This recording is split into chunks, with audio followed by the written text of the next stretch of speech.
ज्ञानाञ्जन शलाकाय चक्षुरुन्मिलितं येन तस्मै श्रीगुरवे नमः। वाञ्छाकल्पतरुभ्यश्च कृपा सिन्धुभ्येव च पतितानां पावनेभ्यो वैष्णवेभ्यो नमो नमः।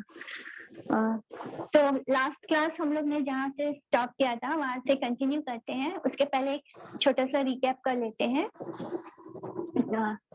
जब कुरुक्षेत्र का युद्ध खत्म हुआ था, हरे कृष्णा, जब कुरुक्षेत्र का युद्ध खत्म हुआ था तो सब कुछ, सबका क्रियाक्रम होने के बाद सब कुछ हो जाता है। उसके बाद कृष्ण वापस अपनी द्वारका लौट रहे होते हैं। तो वो जैसे ही रथ पे चढ़ रहे होते हैं तभी रथ पे जैसे ही चढ़े होते हैं तभी कुंती महारानी वहां पे उनकी स्तुति करना शुरू कर देती है।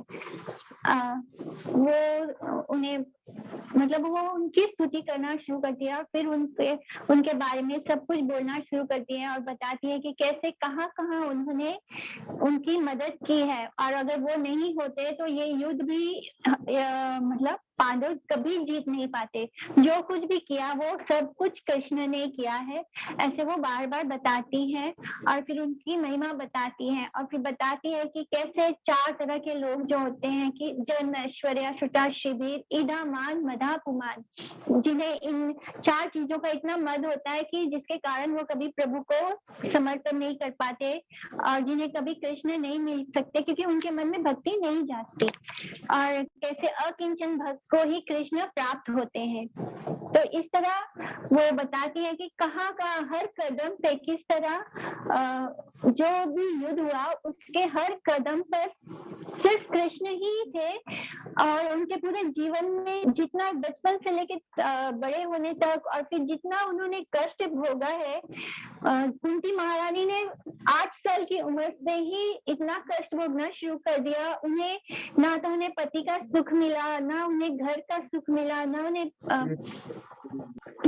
इतने मतलब महारानी होने के बाद भी वो महल में नहीं रह पाई, उन्हें जंगलों में रहना पड़ा, अपने बच्चों के साथ कितने कष्ट भोगने पड़े और हर कदम पे कृष्ण थे उनके साथ। तो वो बताती है कि हे कृष्ण, मुझे बार बार ऐसे दुख दो क्योंकि जब दुख आता है तो मुझे आपका स्मरण होता है। तो इस तरह कुंती महारानी अपने लिए दुख मांगती है। हमारी तरह वो ये नहीं कहती कि हमें कुछ मटेरियल चीज चाहिए, वो कहते हैं कि हम मुझे दुख दीजिए।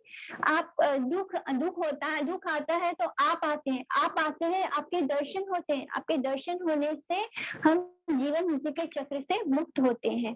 तो इस तरह कुंती महारानी कृष्ण भगवान की स्तुति कर रही है और फिर वो बोलती हैं कि भवेस्मिन् क्लिश्यमानानां अविद्या कामा कर्म भी श्रवण स्मरण आर्हानि करिष्यान इति केचन। इसका क्या मतलब है कि वो बताती है कि मैं जानती हूँ कि आप इसलिए अवतारित हुए हैं कि लोग आपका नाम लें और आपकी लीला का स्मरण करें। क्यों? क्योंकि इस संसार में 3 प्रकार के क्लेश होते हैं। 3 प्रकार के कौन से क्लेश हैं? वो है आदि भौतिक, आदि आध्यात्मिक और आदि दैविक। इसके बारे में हम लोग ने पिछले क्लास में भी पढ़ा था कि 3 प्रकार के क्लेश हैं जिनसे मनुष्य कभी बच ही नहीं सकता। मतलब इट इज इम्पॉसिबल कि हम इन 3 तरह के क्लेश से बच जाएं। वो कौन से? आध्यात्मिक क्लेश होता है। ये क्लेश होता है जब हमारे शरीर में कोई रोग हो जाए या हमें कोई मानसिक तकलीफ हो, परेशानी हो, या हम जैसे किसी और की खुशी देख के भी जब हमें तकलीफ होती है ना अंदर, तो ये भी आदि भौतिक आध्यात्मिक दुख है ये, क्योंकि इंसान उसमें ज्यादा बेचैन हो जाता है। किसी के घर में नई कार आ जाए, नए मतलब महंगी महंगी चीजें आ जाए, जब हम ये दूसरे के पास ये सब देखते हैं तब हमें ये देख के भी बहुत दिक्कत होती है, बहुत तकलीफ होती है। ये एक तरह का मानसिक क्लेश है, इसको भी आध्यात्मिक दुख बोला जाता है। ये हमारे खुद के बनाए हुए दुख है, मतलब इनसे बचना नामुमकिन है। फिर आदि भौतिक दुख, वो जो दूसरे जंतुओं से हमें प्राप्त होता है, जैसे मच्छर का काटना भी अगर कोई मच्छर हमें काट ले तो ये हमें दूसरे जीव से प्राप्त क्लेश है, दुख है। अगर किसी कुत्ते ने काट लिया तो वो भी दूसरे जीतते हैं। अगर किसी से लड़ाई हो गई, किसी ने हमें जोर से मारा या चाकू मार दिया या कुछ कर दिया, या फिर हमारा कहीं रास्ते में एक्सीडेंट हो गया, तो ये भी हमें किसी और जीवात्मा से मिला हुआ क्लेश है। तो इससे भी बचना नामुमकिन है। एटलीस्ट हम मच्छर के काटने से तो बिल्कुल भी नहीं बच सकते, तो इसी तरह आदि भौतिक दुख से भी बचना मुश्किल है। फिर आता है, जस्ट अ मोमेंट,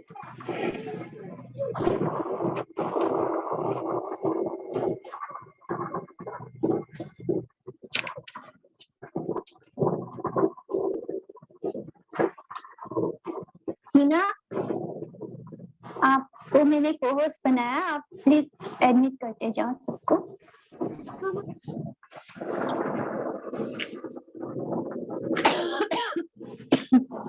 तो जैसे आध्यात्मिक दुख, आदि भौतिक दुख, इन सब, और एक तीसरा दुख है, वो है आदि दैविक दुख। जैसे अतिवृष्टि होना, यानी तूफान आना, फेमाइन आना, सुनामी आना, जो भी नेचुरल कैलेमिटीज हैं जो हमें देवी देवताओं की तरफ से प्राप्त होते हैं, तो इनको कहते हैं आदि दैविक दुख। तो ये भी बचना नामुमकिन है। तो जब तक, मतलब अगर कोई बीमारी भी हो, तो बीमारी ये देखकर नहीं आती कि इंसान गरीब है या अमीर है, वो आती ही आती है। ये आध्यात्मिक दुख है, ये मिलता ही मिलता है। जैसे अगर किसी को टाइफाइड हुआ, तो वो ये नहीं देखेगा कि ये रिच पर्सन है तो इसको टाइफाइड नहीं होगा, या इसके पास बहुत पैसा है तो उसको टाइफाइड नहीं होगा, होगा ही होगा। और बस फर्क क्या होगा कि वो अपने अच्छे से कमरे में होगा, उसको भी उतना ही तकलीफ, उतनी ही परेशानी होगी जितना एक गरीब इंसान छोटे से झोपड़े में हो और उसको टाइफाइड हो, और एक अमीर इंसान उसको टाइफाइड हो। फर्क सिर्फ फैसिलिटी का होगा, बाकी बीमारी के कारण जो तकलीफ भोगना है वो दोनों को इक्वली भोगना होगा। तो ये तीन तरह के जो ताप हैं, जो क्लेश हैं, इनसे बचना नामुमकिन है। तो कुंती महारानी क्या बोल रही है कृष्ण को कि मैं जानती हूँ कि आप क्यों अवतार लेते हो। आप इसलिए अवतार लेते हो कि हम इन तीन तरह के जो क्लेश हैं इनसे बच सके। जब भी हम कृष्ण के नाम और उनके लीला के गुण सुनते हैं, उनकी लीला सुनते हैं, उनका लीला का स्मरण करते हैं, तब हम इन तीन तरह के ताप, इन तीन तरह के क्लेश से बच जाते हैं, इनसे हमें मुक्ति मिलती है। तो इसलिए अगर भगवान अवतार नहीं लेंगे तो हम लीला कहाँ से सुनेंगे, उनका श्रवण कहाँ से करेंगे। तो वो कितने मत्स्य, नरसिम्हा, राम इत्यादि अवतार क्यों लेते हैं, बार बार आकर लीला क्यों करते हैं, ताकि हम इन तीन तरह के क्लेशों से मुक्त रहें। भगवान कृष्ण जब आते हैं तब वो किसी को मारने नहीं आते। भगवान कृष्ण के अंदर जो विष्णु तत्व है, जो शिव तत्व है, वही राक्षस और असुर का संहार करते हैं। कृष्ण कभी भी किसी को नहीं मारते, उनका काम बस नृत्य करना है। जहाँ भी उन्हें हम देखेंगे कि कृष्ण का काम वो बस खुशियां बांटते हैं। वो जहाँ पे रास होगा तो वो वहां पे होंगे। तो इसलिए गुरुदेव क्या बोलते हैं कि जब हम कृष्ण भक्ति में आते हैं तो हमें भी कुछ नहीं करना होता। हम क्या करते हैं, बस भजन, कीर्तन, डांस, इन भगवान के लिए नाचना, डांस करना, कीर्तन करना और अच्छा खाना यानी प्रसादम खाना। तो ये तीन चीजें जो हर जीव को पसंद है। लोग पार्टी क्यों करते हैं, इसी के लिए करते हैं कि वो अच्छा खाना खा सके, नाच सके, गा सके। बस ये तीन चीज कृष्ण भी यही करते हैं, और जो कृष्ण के पास आता है वो भी यही करता है, उसको भी और कोई काम नहीं रह जाता इस संसार में। तो इस तरह कृष्ण के साथ जब हम होंगे, कृष्ण के नाम का कीर्तन करेंगे, तो हम उनके डांस करेंगे और हम उनका प्रसादम पाएंगे, तो हमारे जीवन से भी ये तीन तरह के क्लेश हमेशा के लिए मिट जाएंगे। तो नेक्स्ट श्लोक में वो बोल रही हैं, श्रृण्वन्ति गायन्ति गृह्णन्ति अभीक्ष्णशा स्मरन्ति नन्दन्ति तवेहितं जनाः ता एव पश्यन्ति अचिरेण तावकं भवा प्रवाहो परमं पदाम्बुजम्। तो वो बोलती है कि हे कृष्ण, जो लगातार आपका नाम चैंट करता है, उसको रिपीट करता है, आपके लीला का स्मरण करता है, उसमें प्लेजर लेता है, वो सर्टेनली, मतलब वो जरूर आपके श्री कमलों का, आपके लोटस फीट का दर्शन जरूर कर पाएगा। और इस संसार के जो रेपिटेशन है, बर्थ और डेथ, बार बार जो हम अपने कर्मों के कारण जन्म लेते हैं, मृत्यु लेते हैं, इस चक्र से मुक्त हो जाते हैं। बिकॉज जब भी हम कुछ कृष्ण के लिए करते हैं, कृष्ण का नाम का स्मरण करते हैं, तब हम कर्म वहीं डूब जाते हैं। और हमारे ये नहीं होता है कि हमें वापस जन्म नहीं लेना पड़ता। हम जन्म क्यों लेते हैं? या तो हमने अच्छे कर्म किए हैं तो उसे भोगने के लिए आते हैं, या तो हमने बुरे कर्म किए हैं तो उसे भोगने के लिए आते हैं। तो ये चक्र खत्म नहीं होता। जब तक हम सब कुछ अपने लिए करते हैं, हम कर्म भोगते रहते हैं, अच्छे भी और बुरे भी। तो उसके लिए हमें बार बार जन्म लेना पड़ता है। तो इस तरह कुंती महारानी बता रही है कि जब हम आपके श्रवण करते हैं, आपके नाम का गायन करते हैं, आपको याद करते हैं, आपकी लीला बोलते हैं, तब हम आपके चरणों को दर्शन करने के लायक हो जाते हैं और हम इस जन्म मरण के चक्र से मुक्त हो सकते हैं। अपि अद्य नास्त्वं स्वकृति हिता प्रभो जिह सति स्वेत् सुहृदो अनुजीविना येषां न च अन्यद् भवता पदाम्बुजात् परायाणं राजसु योजितां हसाम्। तो वो बोल रही हैं कि तुमने जो जो चाहा, मेरे बच्चों ने वही किया। तो कुंती महारानी अब बता रही है कि हे कृष्ण, आपने जो कहा मेरे बच्चे वही करते हैं। आप ये मेरे नहीं, ये तुम्हारे हैं। आपने जैसे जैसे बोला इन्होंने वैसे वैसे किया। तुमने जो जो चाहा इन्होंने वही वही किया। अपनी मर्जी से कभी कुछ नहीं किया। इन बच्चों का क्या होगा? तुम जा रहे हो, आज तुम इन सब को छोड़कर जा रहे हो। आज तुम हम सबको छोड़कर जा रहे हो, और जब हम पूरी तरह आपकी कृपा पर निर्भर हैं, मतलब अब तो हम आपके ऊपर 100% डिपेंडेंट है। और हम, मेरे बच्चों ने वही किया जो आपने चाहा कृष्ण। मतलब वो कृष्ण के ऊपर 100% डिपेंडेंट है। जो कृष्ण बोलते थे ये सब वही करते थे। फिर वो बोल रही है कि ये जो भीम है ये बस क्या है? ये बस नाम और रूप है। इसके अंदर कोई ताकत वाकत कुछ नहीं है। ये कोई काम का नहीं है। ये जो अर्जुन है ये क्या है? ये बस नाम है। सिर्फ भीम और अर्जुन होने से कुछ नहीं होता। इन्होंने जो कुछ भी किया वो किसने करवाया? आपने करवाया है कृष्ण। वो बोल रही है कि इतना, हम बोलते हैं 10,000 हाथियों का बल है भीम में, लेकिन कुंती महारानी कैसे सत्य बोल रही है कि देखो ये भीम क्या है? ये बस नाम और एक रूप है और कुछ नहीं है। इसके अंदर जो आत्मा है वो कौन है? कृष्ण है। यही हमारे जीवन का सबसे बड़ा सत्य है कि हम अपने शरीर को मैं मान लेते हैं। हम सोचते हैं कि हम जो कुछ भी कर रहे हैं वो मैं कर रहे हैं, हम मतलब हमारा शरीर कर रहा है, लेकिन ये शरीर क्या है? इसी वही इतना टाइनी सा जो आत्मा है, जो सोल है, वही हमारे इस शरीर में भी आ जाता है, वही चींटी के शरीर में भी चला जाता है, वही बैक्टीरिया के इसमें भी चला जाता है। तो ये जो शरीर है, ये जो इतना भारी भरकम शरीर है भीम, ये क्या है? ये बस नाम और रूप है। अर्जुन क्या है? अर्जुन इतना बड़ा धनुर्धर है, वो क्या है? वो बस नाम और रूप है। ये इन्होंने जो भी काम किया वो सब आपने करवाया। तो एक ऐसे ही मतलब एक घटना हुई जब युद्ध खत्म हो गया कुरुक्षेत्र का, तब धृतराष्ट्र से मिलने सब जाते हैं क्योंकि उनके 100 पुत्रों का वध हो गया था। तब वो धृतराष्ट्र क्या बोलता है कि भीम कहाँ है? मुझे उससे गले लगाना है, मुझे उससे आशीर्वाद देना है। मतलब ऐसे धृतराष्ट्र बोल रहा है। सारे जितने भी पांडव है सब वहाँ खड़े हैं, कृष्ण भी वहाँ है, कुंती महारानी भी वहाँ है। तब कृष्ण क्या बोलते हैं, क्योंकि धृतराष्ट्र तो अंधा है, वो तो देख नहीं सकता। तो कृष्ण ने वहां पे क्या कहा कि मैं जाता हूँ, भीम को लेकर आता हूँ, आप नकुल और सहदेव को आशीर्वाद दे दीजिए। जबकि भीम वहीं पे खड़ा था जहाँ पे धृतराष्ट्र ने जब बोला ना कि मुझे भीम से मिलना है, भीम को लेकर आओ, मुझे उसे आशीर्वाद देना है। तो कृष्ण ने झट से बोला कि मैं जाता हूँ, भीम को लेकर आता हूँ, तब तक आप नकुल और सहदेव को आशीर्वाद दे दीजिए। तो कोई समझ नहीं पाया कि अचानक कृष्ण ऐसे क्यों बोल रहे हैं। भीम तो यही पास में खड़ा है, उसको यहाँ है बोलने के बदले बोल रहे हैं कि मैं लेकर आता हूँ। और कृष्ण जाते हैं और जाकर लोहे का बना हुआ एक पुतला है भीम का, वो लेकर आते हैं। उसी पुतले पर दुर्योधन रोज प्रैक्टिस करता था भीम से लड़ने का।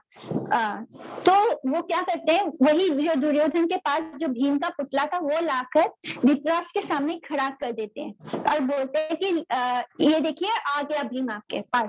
तो धृतराष्ट्र क्या करता है, उसको आलिंगन करता है, उसको गले से लगाता है।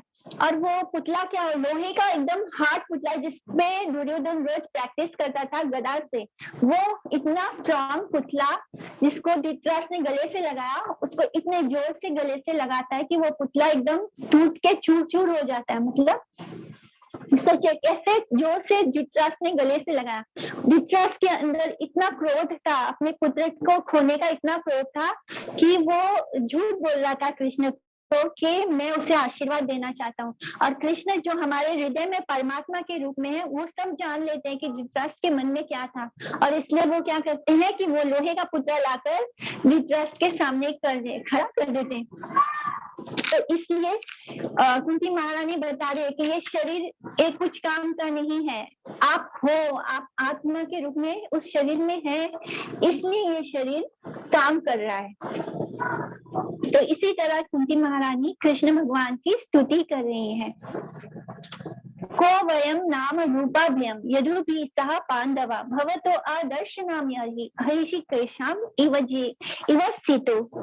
तो इसी तरह आपका ये सब जो शरीर है, इसका जो नेम है, जो फेम है, ये कुछ काम का नहीं है। अगर इस शरीर में आत्मा ना हो तो ये शरीर कुछ काम का नहीं है। नेयम शोभिष्यते तत्र यथे दानम गदाधरा त्वत्पदेर अंकिता भाति स्वलक्षण विलक्षिता। कुंती महारानी कहती है, हे गदाधर, हमारे राज्य हस्तिनापुर पर आपके श्री चरणों के निशान है, इम्प्रेशन है, इसलिए ये राज्य इतना सुंदर नजर आता है। लेकिन जब आप हम सबको छोड़कर चले जाएंगे तब ऐसा नहीं रहेगा। कृष्ण बहुत दिनों से हस्तिनापुर में रह रहे थे पांडवों के साथ, तो वो जहाँ जहाँ चले हैं उनके पैरों पे एक अलग तरह के निशान बने हुए हैं। जो कृष्ण के चरणों में आकृति है, उनके चरणों पे के जो इम्प्रेशन है वो दूसरों से अलग है। उनके चरणों में फ्लैग यानी झंडा, बिजली, हाथी और इत्यादि इस तरह के अलग निशान है। और वो इस तरह वो जब भी जमीन पर चलते थे, कृष्ण खाली पैर जमीन पर चलते थे, और वो जब भी चलते थे उनके पैरों पे जो ये निशान है वो एकदम घट करके जमीन पर आ जाते थे। तो इस तरह कुंती महारानी बोल रही है कि हस्तिनापुर पर आपके श्री चरणों के निशान है, जिसके कारण हमारा ये राज्य इतना फला फूला है, इतना अच्छा है। ये राज्य इसलिए इतना सुंदर नजर आता है क्योंकि इस पे आपके श्री चरणों के निशान है। वहाँ के जो सॉफ्ट डस्ट है उस पे इम्प्रेस्ड हो गए हैं श्री कृष्ण के चरणों के निशान। तो इस तरह ये कृष्ण के चरण शुभ है, उनके चरणों के निशान भी शुभ है। इसी तरह वो बोल रहे कि हमारे जो राज्य में जो भी बैड लक है वो इससे दूर रहता है क्योंकि कान्हा जी के पैरों के निशान है वहां पे। कुंती महारानी फिर आगे बोल रही है कि ये सभी शहर और गांव जो हस्तिनापुर में है हर तरह से फल फूल रहे हैं, क्योंकि जो जड़ी बूटियां और अनाज बहुतायत में है, पेड़ फलों से एकदम लदे हुए हैं, भरे हुए हैं, नदियां एकदम पानी से बह रही हैं, पहाड़ खनिजों से भरे हुए हैं और समुद्र धन से भरपूर है। और ये सब कुछ इसलिए है क्योंकि कृष्ण इन सब पर आपकी कृपा दृष्टि है। तो जिस राज्य में अगर कोई राजा एकदम सत्यवादी हो, जो बहुत ही शुद्ध हो और कृष्ण का भक्त हो, ऐसा माना जाता था कि उस राज्य में कभी कोई दुख नहीं आता है। अगर हमारा राजा अच्छा होता है तो प्रजा बहुत सुखी और समृद्ध होती है।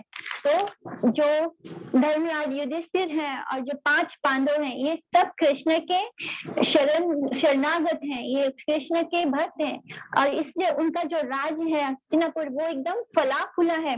और उसके राज्य में राजा अच्छा हो तो उसका निशान ये है कि वहां पे पूरा पेड़ होते हैं, खनिज होते हैं, जो पहाड़ होते हैं, वो समुद्र होते हैं, वो सब कुछ अच्छी तरह हरे भरे फले फूले होते हैं। जो खेती होती है वहाँ पे कभी फेमाइन नहीं आता है, वहाँ पे कभी सूखा नहीं पड़ता, बारिश समय पर होता है। तो ये इस बात का निशानी है कि हमारा राजा अच्छा है, कृष्ण का भक्त है, ईश्वर का भक्त है। तो कुंती देवी चाहती है कि कृष्ण की कृपा इन प्राकृतिक चीजों पर बनी रहे, और क्योंकि भगवान ही इस प्राकृतिक ऐश्वर्य के कारण है, तो उनकी कृपा से ही ये पॉसिबल होगा। इमे जना पदा सुवृद्धा सपक्ष व सौधि विरुद्धा वनादि नदी उद्वान तो ईधंते तवा वीक्षिता। तो यही बोल रही है वो इस श्लोक में। अथा विश्वेशा विश्वात्मान विश्वमूर्ते स्वकेशु में स्नेह पासम इमन छिंदी हृदम पांडुषु वृष्णिषु। विश्वेशा बोल रही है लॉर्ड ऑफ यूनिवर्स, विश्व के ईश्वर, विश्व आत्मा, विश्व की आत्मा, पूरे विश्व की आत्मा कृष्ण ही है। विश्व मूर्ति, पर्सनैलिटी ऑफ यूनिवर्सल फॉर्म, विश्व की पूरी मूर्ति वही है। जब कुंती महारानी कह रही थी कि आपके जाने के बाद सब कुछ खत्म हो जाएगा, आप मेरे बच्चों को छोड़कर जाओगे, उनके राज्य को छोड़कर जाओगे, तो कुछ भी नहीं रहेगा जो अभी आपके होने के कारण इतना अच्छा है। तब उन्हें एहसास होता है कि वो स्वार्थी हो रही हैं, क्योंकि वो विष्णु परिवार से भी के साथ गलत कर रही हैं। अगर कृष्ण यहाँ रहेंगे तो विष्णु परिवार उनके सानिध्य से वंचित हो जाएगा, और ये विष्णु परिवार भी कुंती महारानी का परिवार है, क्योंकि कुंती महारानी वसुदेव की सिस्टर है और कृष्ण की बुआ है। तो इस नाते वो कौरवों की कुरु डिनेस्टी से भी जुड़ी हुई है और विष्णु परिवार से भी जुड़ी हुई है, जो कृष्ण का परिवार है। तो वो उनको अचानक से ये एहसास होता है कि अगर मैंने कृष्ण को यहाँ रोक लिया तो उनका जो विष्णु परिवार है वो भी कृष्ण के सानिध्य से वंचित हो जाएगा, क्योंकि वो दोनों ही परिवार से रिलेटेड है। क्योंकि एक डिवोटी कैसा होता है, वो कभी अपने स्वार्थ के बारे में नहीं सोचता। तो अचानक कुंती महारानी को भी ये एहसास होता है। अब तक उन्हें बहुत दुख हो रहा था कृष्ण के जाने से, उनको वो अपने बच्चों के बारे में सोच रही थी, अपने राज्य के बारे में सोच रही थी। फिर अचानक उन्हें एहसास होता है कि मेरा जो दूसरा परिवार है विष्णु परिवार, वो भी कृष्ण के सानिध्य से वंचित हो जाएगा अगर मैंने कृष्ण को यहाँ रोका। तब उन्हें लगता है कि कृष्ण सिर्फ मेरे नहीं, मेरे परिवार के सदस्य नहीं है, भगवान है, पूरे विश्व की आत्मा है, पूरे विश्व की मूर्ति है। और फिर वो कृष्ण से प्रार्थना करती है कि मेरे मन से पांडु और विष्णु परिवार के प्रति जो मोह है, स्नेह पाश है, इसे खत्म कर दो। वो इस पारिवारिक मोह से दूर होना चाहती है, जिससे कि वो कृष्ण से जुड़ सके और उनके धाम वापस लौट सके। तो अचानक अभी तक वो क्या कर रही थी, वो बार बार कृष्ण को रोकने की कोशिश कर रही थी, सब मटेरियल चीजों से रिलेटेड। जैसे हम सब क्या चाहते हैं कि मेरा परिवार अच्छा रहे, मेरे बच्चे खुश रहे, मेरा घर समृद्ध रहे, तो ऐसे सब बोल रही थी। ऐसे बोलते बोलते उन्हें धीरे धीरे एहसास होता है कि नहीं, मैंने इनको यहाँ रखा था, उनका विष्णु परिवार भी तो अकेला रहेगा। फिर उन्हें और एहसास होता है नहीं, कृष्ण सिर्फ मेरे या मेरे इस परिवार या मेरे उस परिवार के नहीं है, कृष्ण तो पूरे विश्व की आत्मा है। और क्योंकि एक भक्त ऐसा ही होता है, वो सिर्फ अपने बारे में नहीं सोचता। तो बोलते बोलते उन्हें ये एहसास होने लगता है कि कृष्ण सिर्फ मेरे नहीं है, ये पूरे विश्व की आत्मा है। त्वयि में अनन्य विषय मतिर मधु पते असाकृत रतिम उद्वाहताद अद्धा गंगे वोगम उदन्वन्ति। तो मैं सदा आपसे और सिर्फ आपसे ही आकर्षित रहूं। तो इस तरह कुंती महारानी बोल रही है कि हे मधु, जैसे गंगा नदी सदैव बिना किसी रुकावट के सागर की तरफ बहती है, वैसे ही मेरा मन हमेशा सदा है आपकी ओर आकर्षित। अब वो नहीं चाहती कि वो संसार के प्रति आकर्षित हो, या वो मेरे भीम, मेरा 5 पांडव, मेरे जो पुत्र हैं उसके प्रति मैं आकर्षित हो, फिर मैं जो विष्णु परिवार है, मेरे भाई और मेरे भाभी जो हैं, मैं उनके प्रति आकर्षित हूँ। अब वो क्या बोल रहे हैं कि हे कृष्ण, मैं सदा आपसे और सिर्फ आपसे आकर्षित रहूं। मेरे अंदर जो ये परिवारवाद है, जो ये मेरे परिवार के प्रति जो मेरे मन में मोह क्यों है, उसे खत्म कर दो। ये परिवार मुझे आपके पास आने से रोक रहा है, ये रुकावट है। ये कुंती देवी अपने पारिवारिक संबंधों के मोह से इसलिए त्यागना चाहती है क्योंकि ये रिश्ते आत्मा के नहीं बल्कि चमड़ी के हैं। लेदर बैक कॉन्शियसनेस बोलते हैं गुरुदेव, यानी ये जो हमारा बॉडी है, हम इससे रिलेटेड रिलेशनशिप को अपना मानते हैं। हम सोचते हैं कि ये मेरा भाई है, ये मेरी बहन है, ये मेरा पति है, ये मेरे बच्चे हैं, बट एक्चुअली में ये रिलेशनशिप क्या है, ये स्किन कॉन्शियसनेस है, यानी हम चमड़ी से जुड़े हुए रिश्तों को अपना मान बैठे हैं। उन्हें एहसास हो जाता है कि ये सारे रिश्ते जाने कितने जन्म लिए हमने, जाने कितने माता और पिता मिले हैं। मतलब हम जितनी बार जन्म लेते हैं, हम जितनी बार ये बॉडी को चेंज करते हैं, बिकॉज जब तक हम अपने लिए कर्म कर रहे हैं, हम इस जन्म और मृत्यु के चक्र से मुक्त नहीं होंगे। हम चाहे किसी भी योनि में चले जाएं, कोई भी एनिमल बन जाए, कोई भी कुछ भी बन जाए, ह्यूमन बीइंग बन जाए, हमें एक पेयर ऑफ माता पिता जरूर मिलता है। जैसे अभी हमारे माता पिता है, तो ऐसे अगर हमने डॉग बन गए तो हमारे पास डॉग मम्मी डॉग पापा हो जाएंगे। फिर हम कोई और कैट बन जाए तो कैट मम्मी कैट पापा मिलेंगे। फिर रैट बन जाए तो रैट मम्मी रैट पापा मिलेंगे। तो इस तरह हमें हर बॉडी में, हर बॉडी जब हम चेंज करते हैं, हमें वैसे माता पिता मिलते हैं। हर जन्म में मिलेंगे माता पिता। मतलब ऐसा नहीं होगा कि हमें माता पिता ना मिले, बिकॉज माता पिता के बिना तो हमारा जन्म नहीं होगा। तो इस तरह हमें हर जन्म में एक पेयर ऑफ माता पिता मिलते हैं, भाई बहन उससे रिलेटेड रिलेशनशिप मिलते हैं, और हर जन्म में वो रिश्ता नया मिलता है। बिल्कुल जरूरी नहीं कि जो आज इस जन्म में हमारा पति है, नेक्स्ट जन्म में भी वही हमारा पति होगा। ये बिल्कुल भी जरूरी नहीं है। इस जन्म में जो हमारे माता पिता है, नेक्स्ट जन्म में भी हमें वही माता पिता मिले, नहीं। ये सब हमारे कर्मों के कारण हम एक दूसरे से जुड़े हुए हैं, और इस कर्म का हिसाब किताब करने के लिए कोई हमारा माता बना है, कोई हमारा पिता बना है, कोई हमारा भाई बना है, कोई कुछ बना है। ये सब कर्मों के कारण हम एक दूसरे से इस जन्म में जुड़े हैं। जैसे ही हमारा देह अंत होगा, थोड़े दिन सब दुखी होंगे। ज्यादातर लोग किसी के मरने पर क्यों दुखी होते हैं? क्योंकि कभी कभी अगर वो इंसान ज्यादा तो इमोशनल कम होता है, ये रिश्ता लेने देने वाला ज्यादा होता है। बिकॉज हमें क्या बात से दुख होता है कि मैं अकेला हो जाऊंगा, मेरे को अब कौन देखेगा, मुझे अब कौन संभालेगा। हम ये सोच के नहीं दुखी होते कि कोई चला गया, हम ये सोच के दुखी होते कि हम अकेले हो जाएंगे, हमें कौन संभालेगा, हमारा कौन ध्यान रखेगा। हम अपने स्वार्थ के लिए दुखी होते हैं, हम दूसरों के मरने पर नहीं दुखी होते, हम अपने स्वार्थ के लिए दुखी होते। कभी कभी हमें लगता है कि अब हमारा फाइनेंशियल देखभाल कौन करेगा, अब हमारे घर में अर्निंग कहाँ से आएगा, अब कौन हमारे घर को चलाएगा। तो ये हमारे दुख का असली कारण होता है। जब किसी की मृत्यु होती है, हम इसी दुख में रोते हैं, और ये नहीं होता कि हम किसी के जाने पे दुखी होते हैं, हम अपने बारे में सोचकर ज्यादा दुखी होते हैं। तो इसीलिए हम इन रिश्तों को बॉडीली रिलेशनशिप मानते हैं। देहिक रिश्ता है, शरीर से जुड़ा है, शरीर से जुड़े भाई बहन है। इस जन्म में हमारी डेथ होगी, नेक्स्ट बॉडी लेंगे, कुछ भी याद नहीं रहेगा कि इस जन्म में कौन हमारा माता पिता था, क्या था। नेक्स्ट बॉडी लेंगे, शायद इसी घर के लोगों के साथ हमारी कोई एनिमिटी हो, दूसरे बॉडी में जहाँ जन्म लिया उनकी एनिमिटी हो, और आज हम जिनको अपना माने, कल उसी बॉडी में दूसरे में जन्म लेके हम उनके साथ दुश्मनी जैसा भी कर सकते हैं। तो this all relationship are artificial नहीं बोल सकते, मतलब ये रियल नहीं है। हमारा रियल रिलेशनशिप किसके साथ है? कृष्ण के साथ है। तो बस एक कृष्ण ही है जो हमेशा हमारे साथ थे परमात्मा के रूप में।